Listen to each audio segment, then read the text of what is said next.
বিসমিল্লাহির রহমানির রহিম আউযু বিল্লাহি মিনাশ শাইতানির রাজিম বিসমিল্লাহির রহমানির রহিম। হে জগতবাসী, আজকে আপনাদের সামনে একটি আলোচনা নিয়ে আসলাম।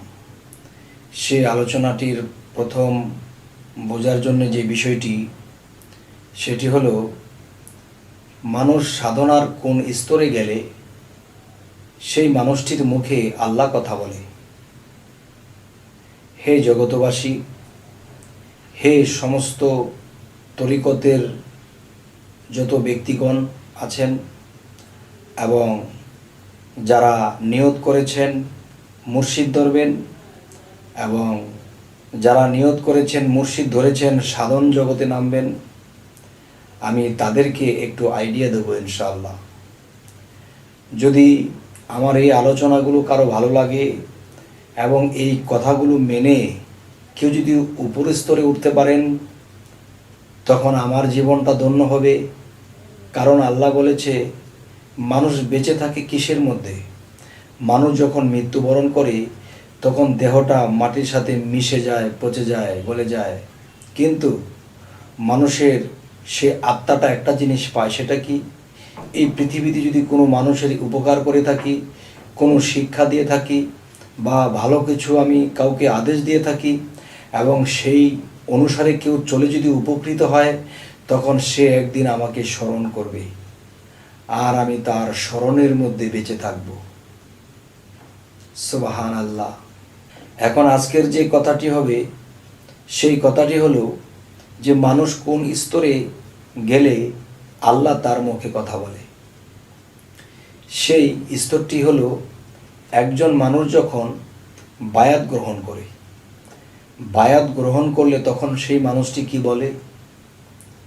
বায়াতের সময় কি বলে?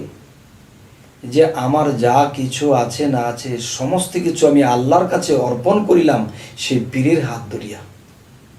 এবং সেই পীরের হাত ধরে আমি আল্লাহর কাছে যে অর্পণ করব, সেই পীরের হাতটা রাসূলের হাত আর রাসূলের হাতটা আল্লাহর হাত। তাহলে পীরের কাছে যখন আমি অর্পণ করিলাম, তখন এই জিনিস আমার রাসূলের কাছে চলে গেল, আর যখন রাসূলের কাছে অর্পণ করা হলো তখন আল্লাহর কাছে অর্পণ করা হলো।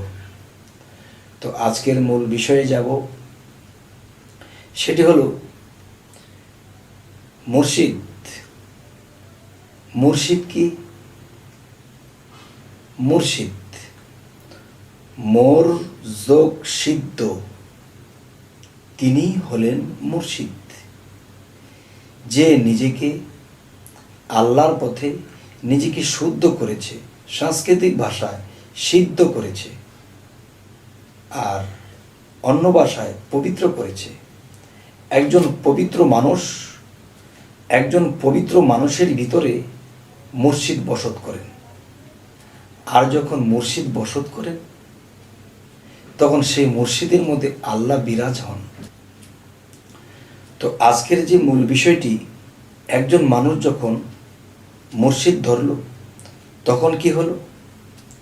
যে আমরা যে বাড়িতে কারেন্ট ব্যবহার করি, এই কারেন্টটি হলো আমাদের ট্রান্সমিটার থেকে আনি, আমরা কিন্তু পাওয়ার হাউস থেকে আনি না। আর পাওয়ার হাউসের মধ্যে কোত্থেকে আসছে? সেই কর্ণফুলী থেকে আসছে।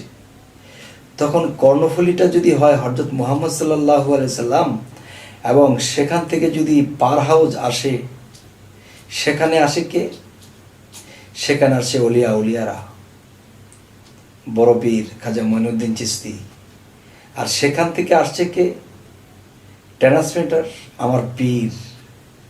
আর পীর মুর্শিদ সে পাওয়ার হাউস, আর সেই পাওয়ার হাউসের সাথে জয়েন সেই কর্ণফুলীর সাথে। আর সেই কর্ণফুলীর মধ্যে যে উৎপাদন করে দিচ্ছে কে? স্বয়ং আল্লাহ। তাহলে আমরা যখন মুর্শিদের হাতে হাত দিলাম, তখন আমরা সেই ট্রান্সমিটারে জয়েন দিলাম, আমাদের ঘরে বাতি জ্বলতে শুরু করেছে।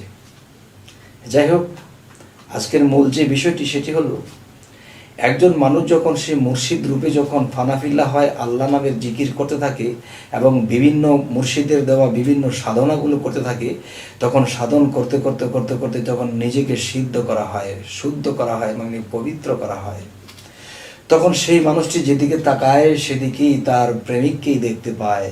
চোখের পলকে পলকে সেই মুর্শিদ নামের রাসূলকেই দেখতে পায়। তাওহীদেরই মুর্শিদ আমার মুহাম্মদের নাম। এই কথাগুলো যারা দিতে পারে দাম, তারাই হবে সফল কাম।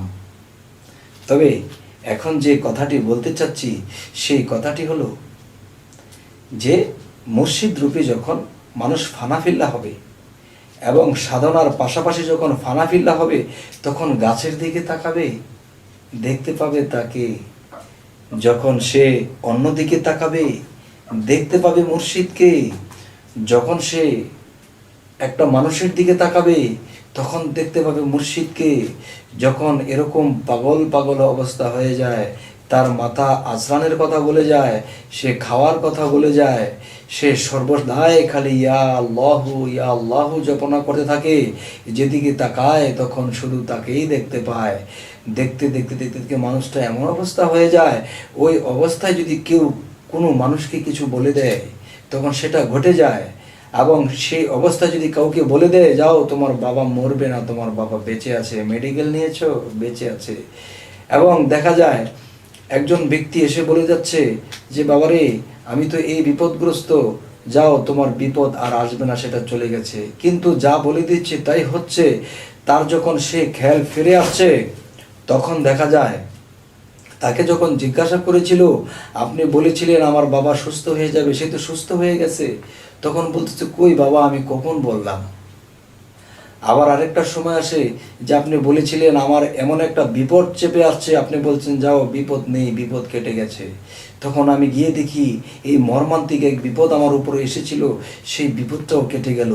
তখন আমি আপনাকে যখন জিজ্ঞাসা করেছি, আপনি তো বলেছেন যে তোমার বিপদ কেটে যাবে।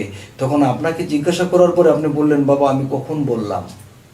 তাহলে বোঝা গেল একটা মানুষ যখন আল্লাহ নামের ফানাফিল্লা হয়ে যায়, ফানাফিল্লার কয়েকটা স্তর আছে। একটা ফানাফি শেখ, পীর স্রোতে ফানা হয়ে যায়।